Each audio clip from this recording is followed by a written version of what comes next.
대한민국 KF-21 전투기는 순수 국산 기술로 만든 첫 초음속 전투기인 만큼 다양한 성능 개발에 신중을 기하며 성공을 거듭해왔습니다.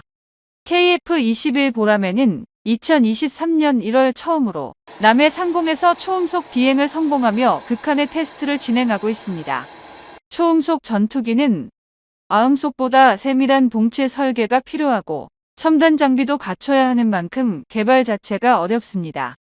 그럼에도 대한민국은 KF-21 전투기라는 국산 초음속 전투기를 멋지게 세계에 공표한 것입니다. 현재 이어지는 시험 비행은 일반 조종사는 상상도 하지 못할 종류의 시험인데요. 시험 비행을 진행하는 조종사들은 극한의 상황을 지속적으로 만들어 나가고 있습니다.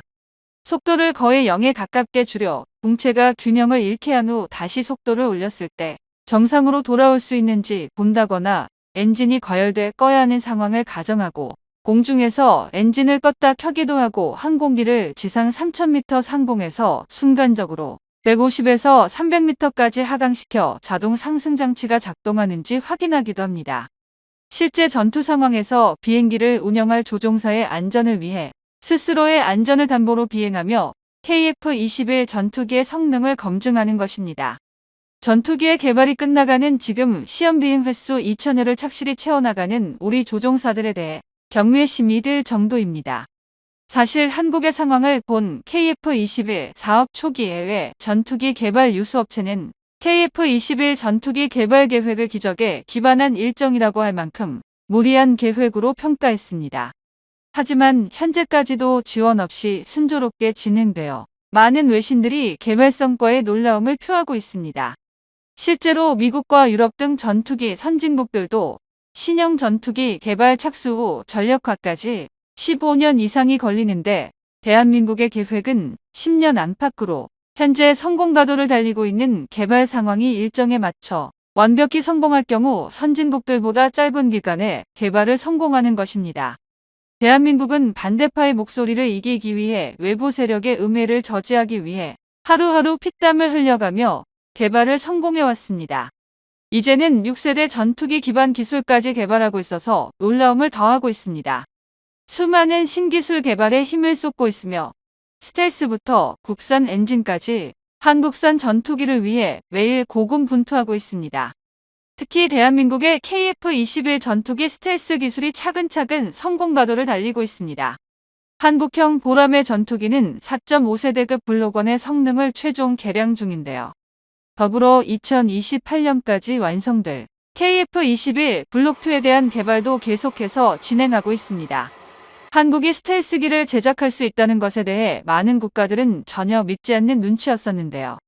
대한민국이 새로운 스텔스 물질을 개발해 공식적인 연구 자료를 발표하자 그제서야 다들 놀랐습니다. 수많은 나라들이 한 세대를 건너뛰고 너도 나도 6세대 전투기에 도전하고 있습니다. 하지만 과학기술이라는 영역에서 이게 가능하기는 정말 힘듭니다. 대한민국은 수많은 국가가 6세대 전투기에 도전하는 현재 방산시장에서 4세대, 5세대부터 차근차근 도전하고 있습니다. 그 과정에서 스텔스 성능을 확보하고 기본적인 5세대와 6세대급 미래 첨단 기술들을 하나씩 확보해 나가는 상황입니다. 한국이 차근차근 성장하는 모습을 보이자 중국이 이에 발끈하는 모습을 보였습니다. 중국 인민일보는 FC-31 전투기 기술 수준을 자화자찬하며 최근까지 우리 대한민국의 군사무기 기술력을 과소평가하더니 이제는 KF-21 전투기의 비행 과정을 보며 입을 다물지 못하고 있습니다. 꾸준히 발전해온 한국의 기술 성장으로 인해 이제 대한민국은 세계 군사 선진국들과의 격차를 급격히 줄여가고 있습니다. 대한민국이 연일 만들어내는 기적 같은 성과에 군사 부분에서는 세계 최강에 확고한 미국조차도 놀라워하고 있습니다. 하지만 여전히 중국 인민일보와 일본 대형 우익 언론인 요미우리는 대한민국이 이렇게 기술 발전을 하는 것은 불가능하다며 미국산 전투기 기술력을 훔쳐온 것이라고 비난하고 있습니다. 전 세계가 6세대급 전투기 개발에 돌입하는 지금 한국은 이제야 5세대 전투기 개발을 진행하면서 그것조차 단번에 만들어내지 못하고 4.5세대부터 만드는 모습이 우습다며 역시 전투기 후진국답다고 조롱하기 바빴습니다. KF-21 전투기를 개발하겠다고 밝힌 당시 일본은 본인들은 기술을 축적해 이미 6세대 전투기인 F3를 개발하고 있는데 한국과 일본의 격차는 엄청나다고 자화자찬했습니다. 하지만 일본이 개발하려는 6세대 전투기는 계속해서 실패를 이어왔습니다. 일본은 자신들이 독자적으로 6세대 전투기 개발을 진행하는 것이 무리라고 판단하여 6세대 전투기 개발 프로젝트인 GCAP에 발을 들였지만 세 나라가 모인다고 해서 뾰족한 수가 나는 것은 아니었습니다. 결국 일본이 영국과 이탈리아에게 기대 6세대 전투기를 개발하려던 것은 아니란 생각이었다고 일본 내의 군사 전문가들도 인정했는데요. GCAP은 희망초도 배치만 무려 2050년으로 잡혀 있는데 이는 세 나라 모두 다 5세대 전투기를 개발해본 경험이 없다는 것이 가장 큰 문제입니다. 그렇기에 일본 내 군사 전문가들은 GCAP의 미래를 상당히 부정적인 시선으로 평가하며 대한민국처럼 차근차근 기초부터 다시 시작하자는 의견도 있습니다. 애초에 일본이 개발한 4.5세대기 F2는 미국에서 만든 F-16의 개량 작품이라는 평가를 하면서 가격은 F-16보다 무려 3배가 넘는데요. 또한 영국이 유럽연합 EU에서 함께 만든 유로파이터 타이프는 과거 생산 중단 위기가 있었을 만큼 많은 문제가 있었던 전투기입니다.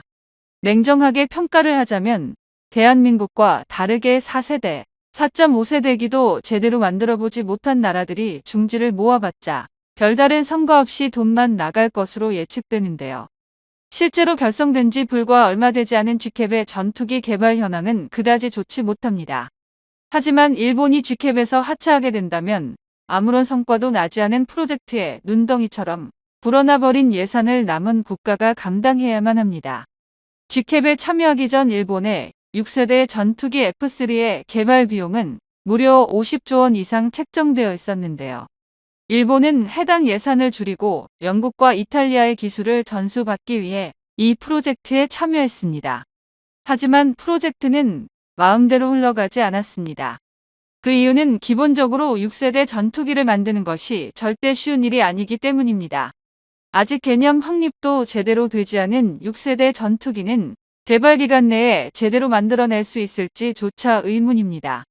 심지어 6세대 전투기 개발을 위해 의기투합한 국가들은 제대로 된 5세대 전투기 개발도 못해본 국가들입니다. 현실적으로 현재 6세대 전투기 개발이 가능한 곳은 단지 미국 정도인 것이죠. 심지어 엄청나게 높은 가격도 일본의 발목을 잡을 것입니다. 영국과 협력하여 최첨단 엔진을 탑재한 5세대 전투기를 만들더라도 일본 공군 내에서 운영하는 것조차 어려울 정도로 상상 이상의 천문학적인 비용이 소모될 것으로 예상되는데요. 일본이 포기한 F3 전투기는 무려 50조 원의 국방 예산이 포함되었습니다. 일본은 F3 전투기 100대를 생산할 예정이라고 밝혔는데 그렇다면 F3 한 대당 개발 비용이 무려 5천억 원에 육박한다는 뜻이 됩니다. 미국의 F-22 전투기의 가격도 가장 고점을 찍을 때가 3,700억 원이었는데 일본의 전투기가 그 성능을 상회해야지만 수출을 할 수 있을 것으로 판단하는데요. 일본의 무기는 대부분 엄청난 가격대를 자랑합니다. 그렇다고 성능이 좋지도 않은데요. 가격은 최고급이지만 성능은 세계 평균 정도일 뿐입니다. 사실 과거 일본의 F2 전투기도 한국의 KF-21처럼 국자 개발 전투기가 아니라 미국이 40% 이상 분담하여 개발한 전투기입니다. F-16 전투기를 바탕으로 일본의 상황에 맞게 개량했다고 보는 것이 옳을 정도인데요. 게다가 미국에게 요구했던 핵심 기술 중 하나인 비행 제어 기술을 받지 못해 일방적으로 손해를 보며 일본 내에서도 비난받았던 전투기입니다. 하지만 한국의 FA-50 경공격기의 경우 미국의 지원을 받았지만 완전히 새로운 설계로 자체 제작했습니다. 심지어 이번에 개발하는 KF-21 전투기의 경우 미국 및 유럽 부품을 일부 사용하고 있으나 전체적인 기체 설계부터 성능 개량까지 한국 혼자 독자적으로 모든 것을 하고 있습니다. 이는 엄청난 차이인데요. 한국은 최첨단 기술에서 미국이나 이스라엘과 견줄 수 있는 기술력을 갖추고 있습니다. 하지만 미국이나 영국에게 기대 전투기를 개발하는 일본은 정작 최첨단 기술 개발에 무력한 모습을 보이고 있죠. 일본은 2016년부터 무인 항공기에 대한 개념 확보를 하는 등 개발을 위한 초석을 마련했지만 이와 관련된 연구를 하나도 진행하지 않아 기술 발전은 답보 상태입니다. 미국조차 일본의 기술적 답보에 일침을 가했을 정도인데요. 한마디로 스스로 기술 개발 좀 하라는 말인 겁니다. 하지만 일본 내부에서도 국산화와 미국제 수입으로 의견이 갈릴 만큼 무인기 분야에서 소극적인 모습을 보였습니다. 결국 일본 내의 군사 전문가들조차도 이제 일본의 무인기 개발은 어려울 것이라고 낙담하고 있습니다. 하지만 대한민국은 무인기 기술을 강점으로 가지고 있으며 스텔스 유인기와 스텔스 무인기 개발에도 박차를 가하고 있습니다. 국방과학연구소는 노루 페인트를 비롯한 민간 기업과 협력해 1999년부터 스텔스 기술 개발을 시작했었는데요. 개발을 진행하여 28년 비로소 스텔스 성능 실험을 통과 결국 스텔스 기술 국산화에 성공했습니다. 당시 국산화했던 기술은 대한민국 5세대 전투기 개발을 가능하게 만들었는데 KF-21 보라매에 탑재되는 스텔스는 전파 흡수 기능을 갖추었으며 이 덕분에 피탐 지율 자체가 크게 줄었습니다. 하지만 아직 KF-21 전투기를 완벽한 스텔스기라고 부르기에는 다소 부족한 부분이 있는 것이 사실인데요. 왜냐하면 이제 4.5세대급인 KF-21 블록1 전투기만 제작되었기 때문이죠. 블록1의 경우 무장체계를 주요하게 다루어 제작하였기 때문에 5세대라고 부르기엔 무리가 있습니다. 세계적인 5세대급 전투기인 F-35 전투기와 비교해보아도 스텔스 성능은 아쉬울 수 있습니다. 하지만 이 말이 KF-21 전투기의 스텔스 성능이 질적으로 떨어진다는 뜻은 아닌데요. 세계 최강이라고 손꼽히는 스텔스기인 F-22 랩터나 F-35 전투기에 비해 스텔스 성능이 다소 부족하다는 것이지 주요 군사 강국이라고 불리는 국가들이 사용하는 전투기들과 비교하면 뛰어난 스텔스기로 평가받습니다. 실제로 한국이 개발해낸 스텔스 소재는 미국 로키드 마틴에서 협력을 요청할 만큼 놀라운 성능을 자랑합니다. 다만 아직까지 한국이 개발한 소재를 전투기에 완전히 적용시키지 못한 상태입니다. 이는 향후 블록2에 적용시키기 위해 꾸준히 개발 중이며 결국 KF-21 전투기는 고성능 전투기로 성장할 것이라고 미국과 한국의 군사 전문가들은 전망하고 있습니다. 일각에서는 아무리 잘해도 한국이 5세대의 벽을 뛰어넘기 힘들 것이라고 하였는데 이런 부정적 시선을 비웃기라도 하듯 근래 한국에서는 스텔스 기술에서 폭발적인 성장을 보여주고 있습니다. 스텔스 기술이라는 것은 간단하게 말하면 레이더 전파를 수신기에 돌아가지 못하게 하는 것입니다. 레이더의 원리는 박쥐가 초음파로 어둠 속에서 사물의 위치를 파악하는 것과 동일하기에 전파의 송수신을 방해하면 이를 속일 수 있습니다. 최근에는 스텔스 설계 컴퓨터 기술이 발달하면서 현대 스텔스기가 곡선 형태를 유지하면서 레이더를 수신기와 다른 방향으로 반사할 수 있게 되었습니다. KF-21 전투기 역시 레이더 탐지 면적인 RCS 시험을 이용해 스텔스 발현에 가장 최적화된 형상으로 제작되었습니다. 이미 국방과학연구소와 하나시스템에서 공식적으로 스텔스기에 적용할 수 있는 저피탐, 소형 안테나 형상 즉 컨포멀 안테나의 형상 기술을 개발하는데 완벽히 성공했다고 언급했습니다. 미국을 비롯한 전투기 선도국들에선 그동안 스텔스 형태의 컨포멀 안테나에 대하여 해외 수출 제한을 두었기 때문에 도입이 불가능했지만 이제 상황이 완전히 바뀌었습니다. 미국에게 아쉬운 소리를 들어야만 했던 과거를 뒤로하고 마침내 우리 연구진들의 손으로 직접 자체 개발에 성공하여 세계 전투기 시장에 돌풍을 일으켰습니다.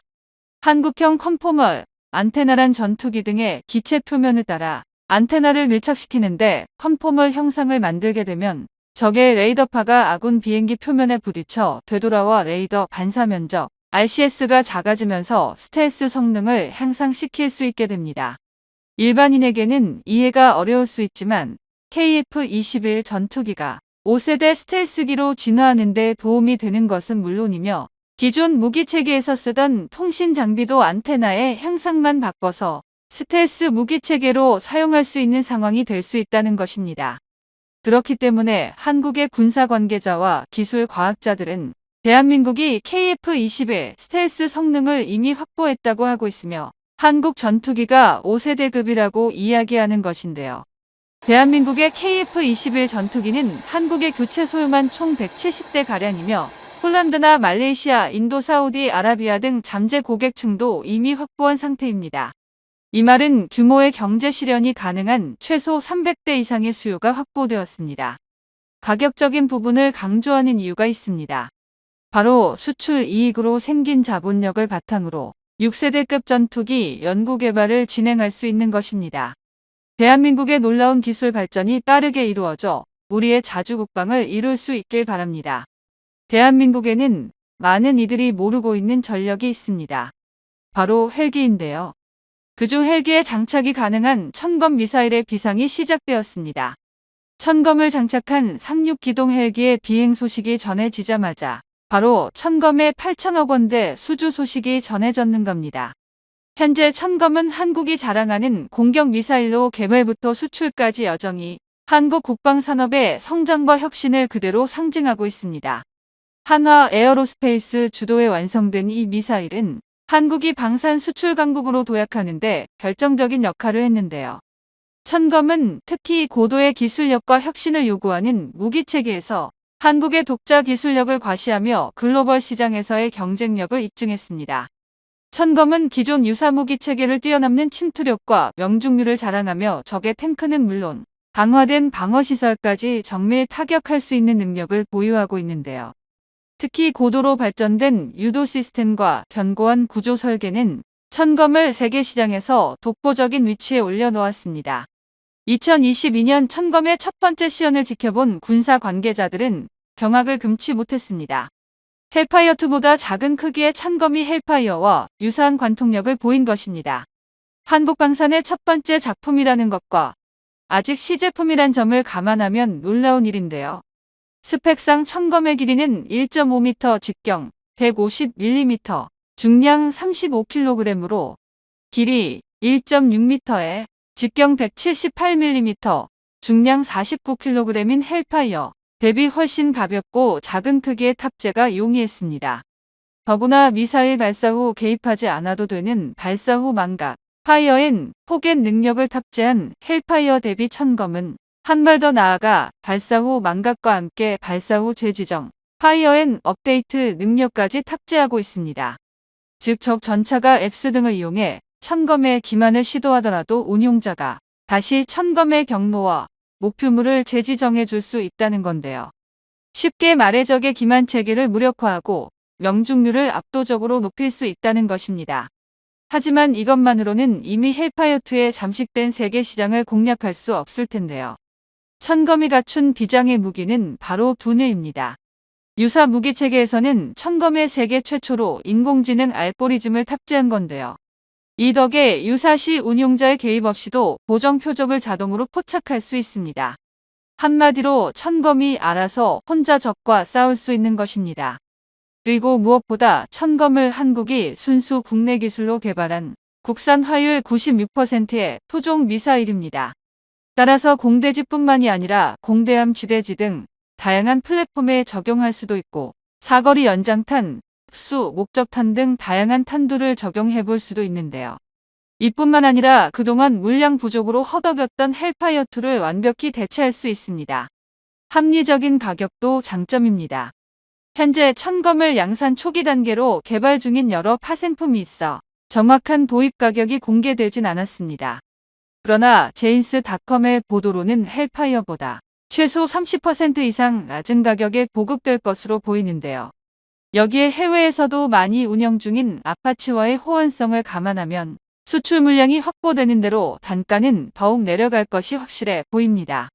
2022년 개발이 완료된 천검은 국내 최초의 독자 개발 공대지 미사일로 전량 수입에 의존해온 공대지 유도탄을 국산화했다는 점에서 큰 의의가 있습니다. 국산 화율만 따져봐도 96% 이상, 사실상 100% 한국산 무기라 해도 과언이 아닌데요.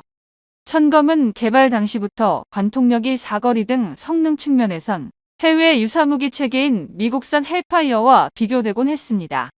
소형 무장 헬기 LAH가 사실상 천검을 위해 개발됐다고 해도 과언이 아닐 정도로 천검을 우리 군의 핵심적인 무장 전력으로 자리를 잡아가고 있습니다.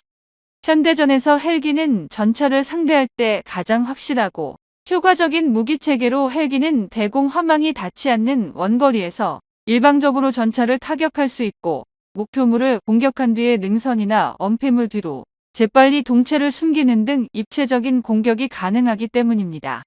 때문에 공격 헬기와 전차의 교환비는 대략 1대 12에 달할 정도입니다. 대전차 미사일의 원조격이라 할 수 있는 포우 미사일 이후 1984년 AGM-114 헬파이어가 첫 선을 보였는데 당시 성능이 워낙 출중하다 보니 이제는 무인기에서부터 보병 운영용 함대함 함대지 버전까지 다양한 바리에이션이 개발된 상태입니다. 더구나 실전 배치를 시작한 지 벌써 20년이 넘었지만 여전히 현역인 헬파이어인은 비교적 가벼운 무게이면서도 3세대 주력 전차의 정면 장갑을 관통할 정도로 막강한 화력을 자랑하는데요. 대표적인 히트 탄두부터 이중 탄두 구조의 텐덤 히트, 탄두, 비장갑 목표물에 최적화된 폭풍 파편형, 탄두 흔히들 진공폭탄으로 불리는 열압력 탄두까지 다양한 탄두를 탑재할 수 있습니다. 게다가 위력 역시 RHA 기준으로 1200mm 장갑까지 관통할 수 있다는 분석이 있습니다. 이론상으로는 현존하는 모든 3.5세대 전차의 전면 장갑을 관통할 수 있는 수준인데요. 이러한 무기가 헬기에 장착된다면 그 위력은 배가 될 수밖에 없습니다. 이쯤이면 고성능 APS를 탑재하거나 상부 장갑을 1200mm 이상으로 두른 게 아니라면 헬파이어 세례에서 살아남을 수 있는 전차는 사실상 전무합니다. 이뿐만이 아닙니다. 헬기의 레이더와 연동된 밀리미터파 유도 방식을 이용하기 때문에 파이어엔 포겟 능력을 갖추고 있는 데다 사거리까지 10km에 달해 적의 기갑 부대가 후방 지원 없이 이를 막아내는 건 사실상 불가능에 가깝습니다. 이렇다 보니 영국이 개발한 브림스톤 소련의 9M120 아타카 등 유사한 체계가 여럿 있음에도 헬파이어는 전 세계 20개국 이상이 운용하며 독보적인 시장 우위를 선점할 수 있었던 것입니다. 그런데 문제는 우리 군이 운영 중이던 아파치 헬기에 사용할 대전차 미사일 헬파이어의 수급이 원활치 않았고 록히드 마틴이 제시한 도입 가격도 계속 치솟고 있었다는 점입니다. 헬파이어2가 분명 우수한 미사일인 건 맞았지만 마땅한 대체제가 없었던 탓에 독점적 지위를 가진 록히드 마틴의 갑질이 너무 심했던 것인데요. 아파치 헬기를 처음 도입하던 2015년 당시에도 한 말당 가격이 1억 원을 넘었을 정도입니다. 오죽하면 미군 내에서도 전군의 헬파이어2를 도입하지 못해 베트남전부터 사용해왔던 토우 미사일을 그것도 험비 장착용을 떼어내 사용할 정도였습니다. 결국 록히드 마틴의 갑질에 질려버린 대한민국은 이를 뛰어넘는 공대지 미사일 개발에 뛰어들었고 개발에 착수한 지 5년 만에 천검이라는 놀라운 무기체계가 탄생한 것입니다. 현재 천검의 양산은 오롯이 국산 소형 무장헬기 LAH 양산 계획을 뒤따르고 있는데요. LAH 양산이 3차 계약에 다다른 만큼 천검의 국내 수요도 최소 3배가량 증가할 전망입니다. 그러나 천검은 헬파이어 미사일의 내수 물량을 대체한 것에 만족하지 않고 있습니다. 헬파이어2와 동등한 화력의 그보다 더 뛰어난 유도 성능을 앞세웠기에 천검은 현재 헬기용 공대지 미사일 시장을 뒤흔들고 있는데요. 앞서도 잠깐 언급했지만 천검의 가장 큰 특징은 미사일과 발사 플랫폼이 광섬유 케이블로 연결되어 있다는 것입니다. 이른바 유선 유도 방식인데요. 이 덕에 점천검은 플랫폼과 실시간으로 데이터 링크를 구축해 발사 후에도 비행 경로나 목표물 정보를 조정할 수 있습니다. 당연히 헬파이어와 비교할 수가 없는 고정밀 유도가 가능합니다. 그러나 천검의 유선 유도 방식의 가장 큰 특징은 비가시선 공격이 가능하다는 데 있습니다. 극단적으로 말하면 산맥 능선 뒤에서 모습을 드러내지 않고 그대로 엄폐한 채로 천검을 발사해 적 전차를 파괴하거나 후방의 적까지 타격할 수 있다는 뜻입니다. 광섬유 케이블을 통해 전달받은 실시간 영상으로 운용자가 직접 조종하는 게 가능하기 때문인데요. 그러나 이뿐만이라면 광섬유 케이블이 끊어지는 상황에 대처할 수 없었을 것입니다. 사실 천검의 진짜 실력은 바로 여기서부터입니다. 천검은 헬파이어와 달리 자체에 이중모드 탐색기를 탑재했기 때문에 일단 발사만 하면 혼자 알아서 목표물을 찾아갑니다. AGM-114의 헬기의 레이더와 연동하고서야 가능했던 파이어앤 포겟 발사 방식을 스스로 구사하는 건데요. 여기에 앞서 말한 유선 유도 방식을 적용하면 한 단계 더 발전한 파이어앤 업데이트 추적까지 가능합니다. 말 그대로 비행 중에 목표물을 바꿀 수 있는 것입니다. 천검에서 시작된 놀라운 소식은 여기서 끝이 아닙니다. 사실상 천검을 위해 개발된 국산 소형 무장헬기 LAH도 함께 해외 바이어에 관심받고 있습니다. LAH는 한국이 세계 7번째로 개발에 성공했음에도 그동안 공격 헬기와 비교당하면서 효용성 논란의 중심에 서 있었습니다. 하지만 LAH 화력은 결코 얕볼 만한 게 아닙니다. 우선 기본 무장으로 20mm 3연장 발칸포를 탑재하고 있고 70mm 로켓 7연장 발사기를 좌우 각 1기씩 장착, 총 14발의 로켓을 탑재할 수 있습니다. 게다가 대전차 미사일을 탑재할 경우 좌우 2발씩 총 4발의 천검을 탑재할 수 있습니다. 그리고 개량된 전장 감시 및 사격 통제 시스템 체프 플레어 발사기, 레이저 경보 장치를 탑재했는데요. 심지어 엔진이 2개나 장착되어 있기 때문에 순항 속도가 시속 278km에 달하는데요. 이 정도면 기존에 운용하던 코브라를 완벽히 대체할 수 있음은 물론 순항 속도가 시속 293km 수준인 아파치와 충분히 동시작전이 가능합니다. 아파치급은 아니어도 아파치를 보조하기에는 최적의 헬기인 건데요. 여기에 영하 32도에 캐나다에서 초저온 테스트에 통과하면서 전천 후 성능을 인정받았습니다. 즉 화력은 물론 전천 후 범용성 가격까지 완벽한 틈새 시장 공략이 가능하다는 것인데요.